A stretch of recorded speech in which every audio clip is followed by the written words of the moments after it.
At Mytee Products, we know keeping products safe during transit is integral to the trucking industry.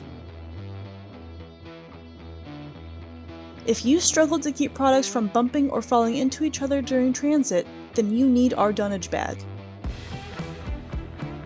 Our Dunnage bags help stabilize and secure cargo, whether you need to use it in void areas of a shipping container or a rail car. To properly use our Dunnage bag, first you need to store your cargo as you intend to secure it in transit. Once all your cargo is stacked and secured, inflate the Dunnage bag to the size necessary to fit between your cargo. It's very simple to inflate and deflate the Dunnage bag. Simply unscrew the inflation cap and use any air pump to expand it.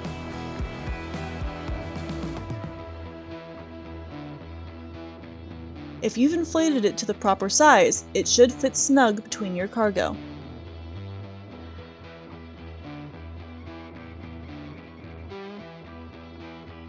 Dunnage bags will help prevent your cargo from tipping or sliding, ensuring you'll deliver your cargo just as you secured it.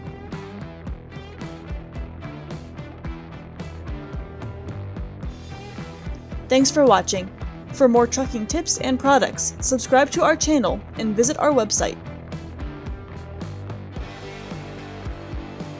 Haul safe and earn more with Mytee Products.